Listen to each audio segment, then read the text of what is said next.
بسم اللہ वस्सलातु वस्सलामु अला रसूलिल्लाह। बैतुल्लाह गुलाफ काबा के ऊपर उंगली से आयत वगैरह लिखना।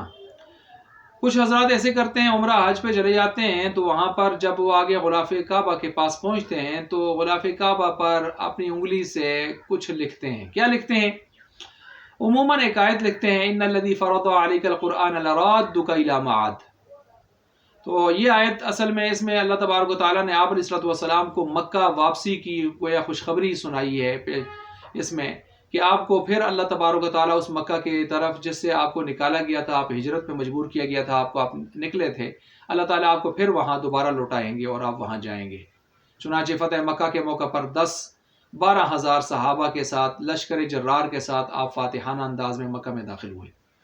तो अब इस नेक फाली लेते हुए, हुस्न फाल लेते हुए कुछ लोग इस आयत को गुलाफ काबा पर इसलिए लिखते हैं कि अल्लाह हमें बार बार बुलाए फिर। और कुछ हजरात ऐसे हैं भी, मेरे एक दोस्त हैं वकील साहब, वो हर साल एतिकाफ हरम में करते हैं। तो मैंने उनसे पूछा आपके पास भाई कौन सा ऐसा नुस्खा है? तो उन्होंने मुझे यही बताया कि ये आयत मैं वहाँ जाके कोशिश करता हूँ लिखूँ या वहाँ पर पढ़ूँ, तो अल्लाह ताला बस इसकी बरकत से मुझे ले जाते हैं।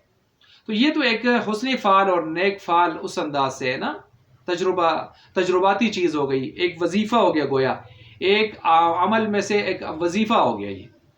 लेकिन इसको आप ये ना समझें कि ये कुरान की कोई आयत से साबित है या हदीस से साबित है या सहाबा का कोई तर्ज अमल था, नहीं। अगर इस तरह आप कहेंगे तो फिर ये बिदअत बन जाएगी ये चीज़, ठीक है।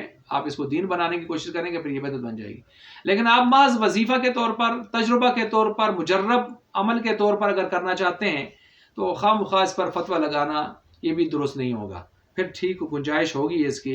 अलबत्ता इसमें ये ज़रूरी है कि ऐसा ना हो कि आप गुलाफ काबा पर लिखने के लिए आप जो है दकम पेल करें, आप लोगों को ईज़ा दें, तकलीफ़ दें, औरतों में खलत मलत हो जाएं, इख्तिलात करें और गैर शरई उमूर का इर्तिकाब करते हुए वहाँ पहुँचें।